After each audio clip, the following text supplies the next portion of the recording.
नए कृषि कानून के खिलाफ जहां एक तरफ किसान आंदोलन जोर पकड़ रहा है, तो वहीं अब कृषि बिल के समर्थन में भी हजारों किसान उतर आए हैं। बिल के समर्थन में आज 20,000 से ज्यादा किसान गाजियाबाद में प्रदर्शन करेंगे।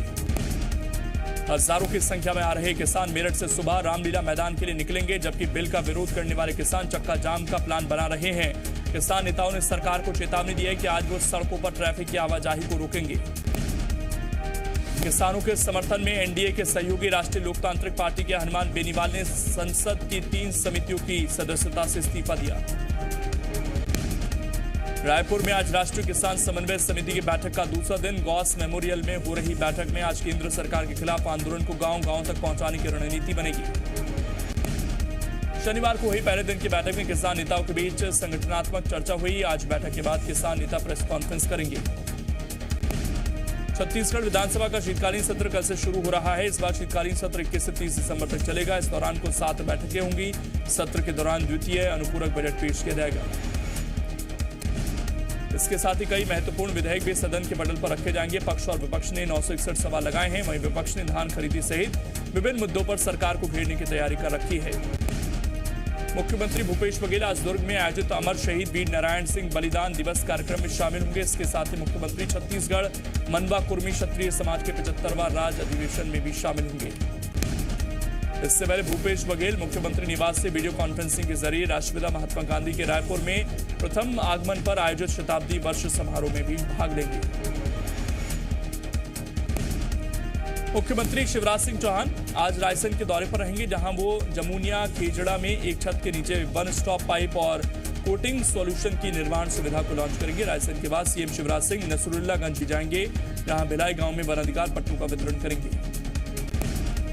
मध्य प्रदेश में तकनीकी शिक्षा विभाग ने बीई सहित 5 कोर्स में एडमिशन प्रक्रिया एक बार फिर से शुरू कर दी है। आज से कॉलेज लेवल काउंसलिंग का एक अतिरिक्त राउंड होगा, जो कि बीई, बीआर, एमटेक, एमई और लेटरल एंट्री बीई कोर्स के लिए होगा।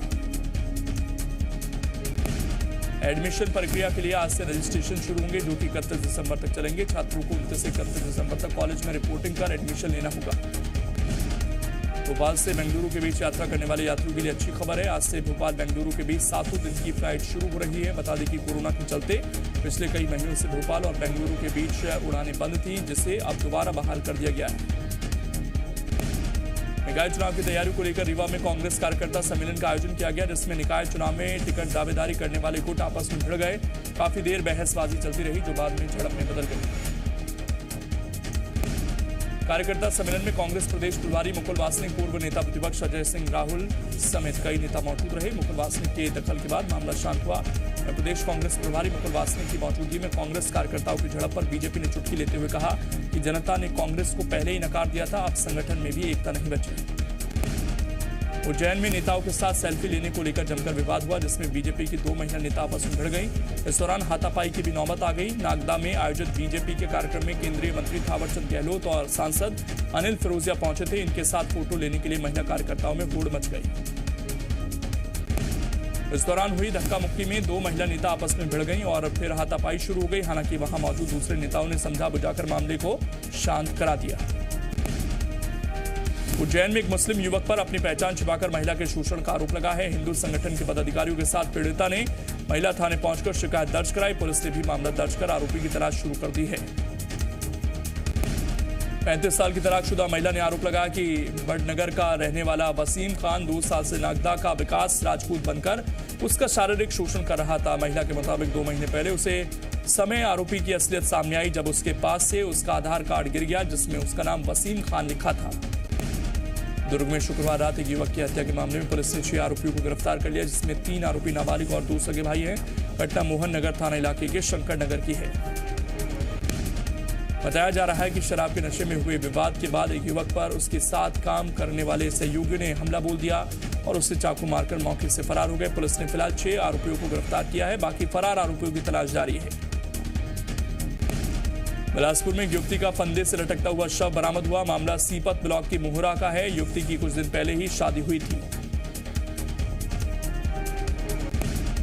जानकारी के मुताबिक एक रात पहले पति पत्नी में विवाद हुआ था और अगले दिन पत्नी का शव फंदे से लटकता हुआ मिला। मौके पर पहुंची पुलिस ने शव को पोस्टमार्टम के लिए भेज दिया है। मामले की जांच जारी है। ग्वालियर में एंटी माफिया अभियान लगातार जारी है। जिला प्रशासन अब तक करीब 150 करोड़ रुपए की सरकारी जमीन माफिया के कब्जे से मुक्त करा चुका है। प्रशासन के निशाने पर ज्यादातर वो बदमाश रहे जिन पर शहर में संगीन मामले दर्ज हैं और उन्होंने सरकारी जमीन पर अवैध कब्जा कर रखा था। कलेक्टर कौशलेंद्र विक्रम सिंह के मुताबिक आगे भी माफिया के खिलाफ कार्रवाई लगातार जारी रहेगी। धमतरी में सिटी बस सेवा का हाल बेहाल। आलम यह है कि अर्जुनी स्थित बस डिपो में सिटी बसें अब कबाड़ होने लगी हैं। निगम प्रशासन ने तो सिटी बस सेवा से अपना पल्ला झाड़ लिया। ऐसे में आम लोगों को रियायत दर पर आवागमन की सुविधाओं से वंचित होना पड़ रहा है। लॉकडाउन के समय से ही ये बसें खड़ी हैं। लोगों का कहना है कि सिटी बसों के नहीं चलने से उन्हें महंगे दामों में सफर करना पड़ता है। निगम प्रशासन का कहना है कि सिटी बस सेवा अर्बन सोसाइटी रायपुर में संचालित करती है। इसमें निगम का कोई हस्तक्षेप नहीं है। सागर के महर रेजिमेंट सेंटर में पासिंग आउट परेड हुई, जिसमें 34 हफ्ते की ट्रेनिंग के बाद 173 नए सैनिकों ने तिरंगे के सामने राष्ट्र सेवा की शपथ ली। परेड का आयोजन अनुसुईया प्रसाद परेड ग्राउंड में किया गया। परेड के बाद महार रेजिमेंट का आदर्श वाक्य यश सिद्धि गुंजायमान हो गया उठा। इस परेड के मुख्य अतिथि ब्रिगेडियर असित वाजपेयी रहे। इस दौरान ट्रेनिंग में बेहतर प्रदर्शन करने वालों को मेडल भी दिया गया। सरगुजा में रामगढ़ पर्वत तराई में बसे मृगा डांड गांव के पड़ो जनजाति के किसान परेशान हैं। यहां किसानों ने कर्ज लेकर धान की खेती तो कर ली, लेकिन अब खरीदी केंद्र में उनका धान नहीं लिया जा रहा। किसान इस बात से चिंतित हैं कि समिति में कर्ज कैसे चुकाएंगे। मृगा डांड गांव को सांसद रेणुका सिंह ने गोद लिया है और पंडो जनजाति को राष्ट्रपति का दत्तक पुत्र कहते हैं, लेकिन फिर भी इन किसानों को अब खाद और बीज के लिए कर्ज को चुकाने की चिंता खाई जा रही है। वहीं नेता प्रतिपक्ष धर्मलाल कौशिक ने इसे सरकार की विफलता बताया, जबकि कांग्रेस जिला उपाध्यक्ष राकेश गुप्ता ने पहले की रमन सरकार को इसका जिम्मेदार बताया।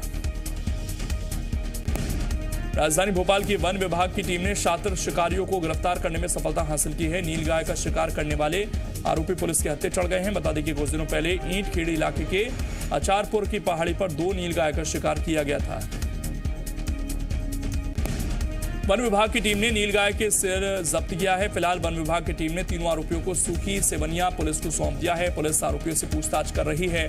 पुलिस को पूछताछ में बड़े खुलासे होने की संभावना है। सिवनी पेंच टाइगर रिजर्व में एक तेंदुए का शव बरामद हुआ। मामला टाइगर रिजर्व के रूखड़ परिक्षेत्र के बफर बीट गंडा टोल का है, जहां गश्त के दौरान वन कर्मचारियों को एक मादा तेंदुए का शव 11 केवी के बिजली के तार के नीचे मिला। मौके पर पहुंचे राष्ट्रीय संरक्षण बाघ प्राधिकरण के अधिकारियों की मौजूदगी में शव का परीक्षण किया गया, जिसमें तेंदुए के सभी अंगों को सुरक्षित पाया गया। पेड़ से छलांग लगाते समय बिजली के तारों से टकराकर करंट लगने से तेंदुए की मौत की आशंका जताई जा रही है। खजुराहो में आयोजित अंतर्राष्ट्रीय फिल्म फेस्टिवल के तीसरे दिन का मुख्य आकर्षण रही सतना की बेटी स्नेहा की मनमोहक नृत्य प्रस्तुति। वहीं ग्वालियर के कलाकारों ने मुंदेली हास्य व्यंग पर आधारित नाटक साधु और सुंदरी की पेशकश ने लोगों को खूब गुदगुदाया। मुंबई के रोहन डांस ग्रुप की परफॉर्मेंस ने भी समा बांध दिया। कार्यक्रम के दौरान मंच से अभिनेत्री जरीना बहाव, चारुशिला सांवले, पूर्व क्रिकेट खिलाड़ी मनोज प्रभाकर की पत्नी परीन प्रभाकर, भाभी घर पर जी हैं फेम शिल्पा शिंदे सहित सिंगर और अभिनेत्री मानुकर को सम्मानित भी किया गया। दिल्ली की 24 साल की दिव्या 4 महीने में 51 शक्तिपीठों के दर्शन करने के लिए बाइक यात्रा पर निकली है। इस दौरान दिव्या का मिशन सभी शहरों में नो चाइल्ड लेबर और नारी शक्ति का संदेश देना है। दिव्या हजारों किलोमीटर का ये सफर अकेले ही तय कर रही हैं। दिव्या झांसी ग्वालियर होते हुए उज्जैन पहुंची। इसके बाद वो राजस्थान और हिमाचल के शक्तिपीठों के दर्शन करेंगी। दिव्या की इस यात्रा में कुल 4 लाख रुपए का खर्च आएगा। आपको बता दें कि दिव्या दिल्ली के एक बाइकर्स ग्रुप की सदस्य हैं। अब तक वो 21 लड़कियों को बाइक चलाना सिखा चुकी हैं। बुंदेलखंड की अयोध्या कही जाने वाली ओरछा में विवाह पंचमी के अवसर पर भगवान राम और माता सीता का विवाह विधि विधान से किया जा रहा है। 500 साल से हर साल राजा राम मंदिर से श्री राम की बारात जनकपुरी के लिए धूमधाम से निकलती है। बारात में राम राजा अपने अनुजों के साथ विराजमान होते हैं और श्रद्धालु बारात के रूप में शामिल होते हैं। कोरोना काल में इस बार भी धूमधाम से बारात निकली, लेकिन इस बार व्यवस्था में बदलाव किया गया ताकि श्रद्धालुओं को कोई असुविधा न हो। आपको बता दें कि ओरछा में भगवान राम को राजा के रूप में पूजा जाता है। हर दिन चारों पहर पुलिस जवान उन्हें गार्ड ऑफ ऑनर देते हैं। देश भर में कड़ाके की ठंड पड़ रही है। कपकपा देने वाली ठंड में लोगों का घरों से निकलना दूभर हो गया है।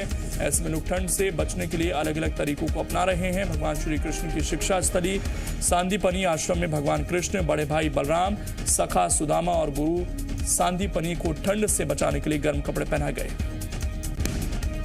इतना ही नहीं, आश्रम में भगवान के सामने लकड़ियों को जलाया गया ताकि आश्रम गर्म रहे। आश्रम में भगवान को गर्म दूध और गर्म खाना दिया जा रहा है। नीमच के रैन बसेरों में मात्र 4-5 लोग ही नजर आ रहे हैं। दरअसल यहां रैन बसेरे का तो बना दिया गया, लेकिन प्रशासन ने इसका प्रचार प्रसार नहीं किया। ऐसे में ज्यादातर बेसहारा लोगों को रैन बसेरे की जानकारी ही नहीं है। मध्य प्रदेश में ठंड का कहर जारी है। प्रदेश के कई जिले शीतलहर की चपेट में हैं। बर्फीली हवाएं कहर ढाते हुए लोगों को गलन का एहसास करा रही हैं। बर्फीली हवाओं से प्रदेश में पारा 3 डिग्री तक लुढ़क गया है। मौसम विभाग का कहना है कि उत्तर भारत में अभी हफ्ते भर तक कड़ाके की ठंड जारी रहेगी। मौसम विभाग ने ग्वालियर, दतिया, भिंड, रीवा, उमरिया में पाला पड़ने की संभावना जाहिर की है। जम्मू कश्मीर के गुरेज में चौंकाने वाली तस्वीरें आई सामने। भारी बर्फबारी के बीच फंसी कई गाड़ियां, सुरक्षा बलों ने सभी को सुरक्षित निकाला। पहाड़ों पर बर्फबारी ने बढ़ाई मुसीबत। हिमस्खलन की वजह से बांदीपुरा गुरेज के बीच रज्जन टॉप पर फंसी 2 गाड़ियां। सेना के जवानों ने किया रेस्क्यू ऑपरेशन, सभी यात्री सुरक्षित। मध्य प्रदेश में पिछले 24 घंटे में कोरोना के 1085 नए मरीज आए सामने, जबकि 15 लोगों की मौत हुई। छत्तीसगढ़ में कल तक 1368 पॉजिटिव मामले सामने आए, वहीं 7 लोगों की मौत हो गई। केंद्रीय स्वास्थ्य मंत्री डॉक्टर हर्षवर्धन का ऐलान, कोरोना वैक्सीन के क्षेत्र में हम दुनिया के किसी भी देश से पीछे नहीं, अगले 1-2 महीने में उपलब्ध होगी वैक्सीन। इजराइल के प्रधानमंत्री बेंजामिन नेतन्याहू ने कोरोना वायरस संक्रमण से बचाव का लगवाया टीका। टेलीविजन पर हुआ लाइव प्रसारण। आज से इजराइल में हेल्थ वर्कर्स और मेडिकल स्टाफ के वैक्सीनेशन की होगी शुरुआत। पश्चिम बंगाल में आज गृह मंत्री अमित शाह के दौरे का दूसरा दिन। सुबह 11 बजे बोलपुर में विश्व भारती विश्वविद्यालय के कार्यक्रम में होंगे शामिल। लोक गायक वासुदेव दास के घर पर भोजन का कार्यक्रम। बंगाल में अमित शाह के दौरे के पहले दिन जय श्री राम के नारे के साथ ममता बनर्जी का प्रहार। अमित शाह ने कहा, दीदी की सरकार ने मां माटी मानुष के नारे को तुष्टीकरण में बदला।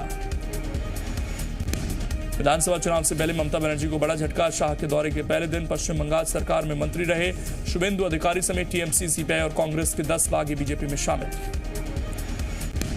रक्षा मंत्री राजनाथ सिंह ने भारत की पहली उन्नत हाइपरसोनिक विंड टनल परीक्षण सुविधा का किया उद्घाटन। अमेरिका और रूस के बाद भारत ऐसी परीक्षण सुविधा की शुरुआत करने वाला दुनिया का तीसरा देश बना। फारूक अब्दुल्ला के खिलाफ प्रवर्तन निदेशालय की कार्रवाई। 11.86 करोड़ की 6 संपत्तियां attach. Jammu Kashmir cricket association में घोटाले का मामला। फारूक ने कहा, इस तरह की कार्रवाई से नहीं झुकेंगे। मुंबई में अब कांग्रेस का मराठा कार्ड। भाई जगताप को मिली मुंबई कांग्रेस की कमान। 2022 में होने वाले बीएमसी चुनाव से पहले कांग्रेस का बड़ा दाव। भाई जगताप बोले, निकाय चुनाव में करेंगे अच्छा प्रदर्शन। अर्जेंटीना के स्टार फुटबॉलर लियोनेल मेसी ने हासिल की बड़ी कामयाबी। स्पेनिश लीग ला लिगा में 643वां गोल किया। IFFI में दिखाई जाएगी सुशांत सिंह राजपूत की फिल्म छिछोरे। सूचना एवं प्रसारण मंत्री प्रकाश जावड़ेकर ने की घोषणा।